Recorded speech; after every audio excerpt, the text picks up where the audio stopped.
was speaking about the parents and the children. Wallahi, it's a topic, it's a huge topic. The love. You love your child, you correct the child, but the manner in which to speak with your children. You know, many times,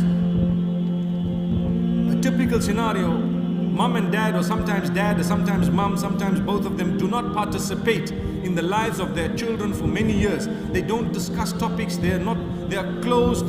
You know, our fathers and our forefathers, their generations were different. They did not used to speak. I've never heard my dad tell my mom, I love you, but I know he probably loves her more than the love we understand when we say I love you to our own spouses. Hey, that doesn't mean I don't love my family. I do, mashallah. But without uttering it, they knew it, and they did not wait for one another to say I love you. If they did say it, they may have said it behind closed doors. I wonder what their fathers did, their mothers did. Today, every day, if you do not send 20 text messages to your wife or husband, I love you, there will be a mini judgment day when you get back home. End of times. May Allah subhanahu wa ta'ala help us, really. And we have internet, WhatsApp, free calling, free this, but still we don't use it. Send it. Send the roses, it doesn't cost you a thing. You can send the whole garden on WhatsApp, and guess what? It costed you nothing. The only thing that's missing is the smell. I think soon there will be technology. I was reading about it. Wallahi, without a joke, I'm not joking, I'm serious. They are saying that very soon technology will get to the point where you will be able to send the smell through your mobile device. I see people saying, go and read about it. Sheikh Google will confirm.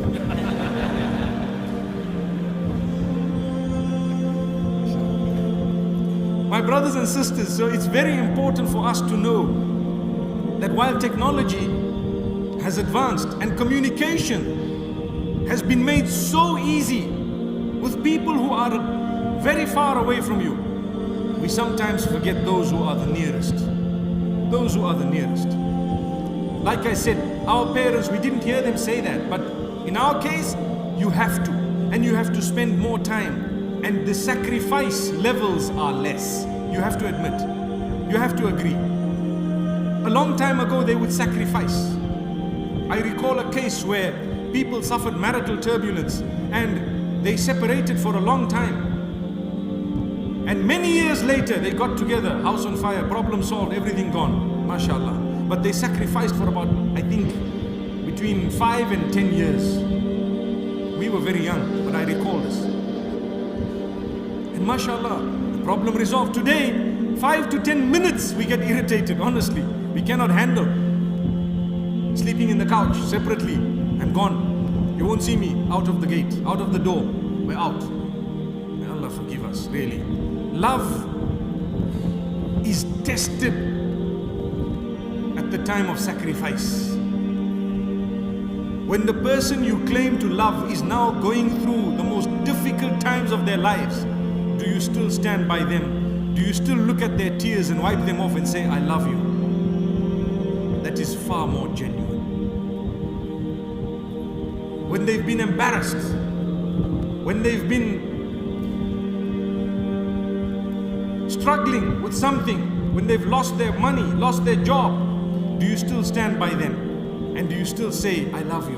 Subhanallah. May Allah help us to sacrifice. Sacrifice for our own children. Like I say, I was giving you the example of how people don't play a role in the lives of their children, and then at the age of 18, your son comes and says, you know, I want to marry this person. You say, no way, not over my dead body. So at night you hear the son getting up for tahajjud, oh Allah, take my father away.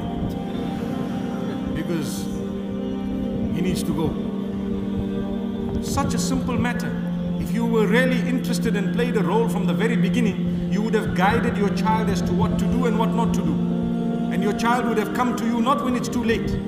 Your daughter comes to you and says, you know what? Astaghfirullah, may Allah forgive us. May Allah subhanahu wa ta'ala not do that to us. But an example that needs to be given is an unwanted pregnancy.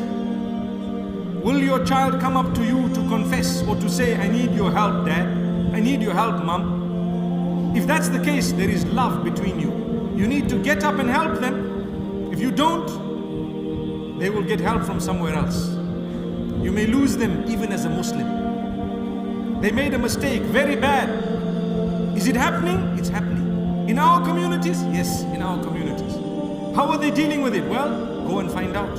If that happens in your case, may Allah never make it happen to us. But if it does, and it may, and it can, you need to know how to deal with it.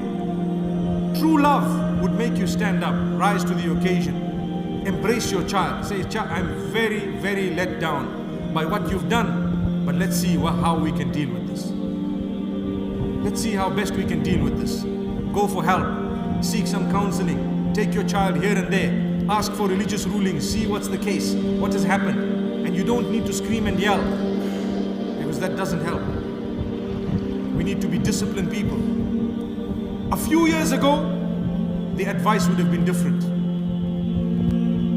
But today, the world has changed. Like I said, the ruling remains the same. It's still wrong. It will not be right. But how to deal with the wrong in a way that it is not repeated, in a way that we do not lose the person as a Muslim. People have left Islam because their parents have not dealt with them in a correct way when they made mistakes. And here come the church, and it provided shelter and help. Come, we'll give you help. So the people converted. Wallahi, I know of cases. Why should that be the case? When we have a perfect deen, the problem with us, sometimes we have contaminated it with cultural norms that happen to be far from the deen. And we've always said culture comes with a lot of goodness. But where it makes life difficult for people and where it contradicts Islam and what Allah has revealed, then we will say that culture is not good.